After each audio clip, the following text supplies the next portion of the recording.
कर्पूर गौरम करुणावतारम संसार सारम भुजगेन्द्रहारम सदा वसंतम हृदयारविंदे भवम भवानी सहितम नमामि।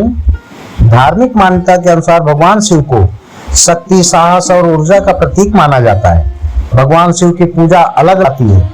भगवान शिव के कई नामों और स्वरूपों में उनका एक अवतार अर्धनारीश्वर का भी है।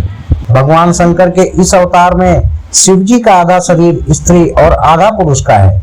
कहा जाता है कि भगवान शिव ने यह अवतार स्वयं अपनी मर्जी से लिया था, क्योंकि इस रूप के माध्यम से वह लोगों को इस बात का संदेश देना चाहते थे कि स्त्री और पुरुष दोनों समान हैं। इसलिए शिव जी का यह स्वरूप स्त्री और पुरुष की समानता को दर्शाता है। शिव जी का अर्धनारीश्वर रूप इस बात को भी दर्शाता है कि समाज और परिवार में स्त्री का महत्व भी पुरुष की तरह समान है। दोनों का जीवन एक दूसरे के बिना अधूरा है। यह रूप यानी स्त्री और पुरुष एक दूसरे के पूरक होते हैं। लेकिन प्रश्न यह उठता है कि आखिर क्यों भगवान शिव को अर्धनारीश्वर अवतार लेना पड़ा? क्या है इसके पीछे कारण? इस प्रश्न का उत्तर शिव जी के अर्धनारीश्वर रूप के पौराणिक कथा से जुड़ी है। तो आइए जानते हैं कि वो कथा क्या है। ब्रह्मा जी द्वारा रची गई सृष्टि में केवल शिव जी और भगवान विष्णु ही थे। सृष्टि का विस्तार नहीं हो रहा था। ब्रह्मा जी को ज्ञात हुआ कि उनकी ये सारी रचनाएं जीवनोपरांत नष्ट हो जाएंगी और ऐसे में हर बार उन्हें नए सिरे से सृष्टि का सृजन करना होगा। इससे ब्रह्मा जी दुखी हो गए। तब आकाशवाणी हुई, हे ब्रह्म, अब मैथुनी सृष्टि का सृजन करो। आकाशवाणी सुनने के बाद भी ब्रह्मा जी ने मैथुनी सृष्टि की रचना करने में विफल थे, क्योंकि नारियों की उत्पत्ति के बिना यह असंभव था।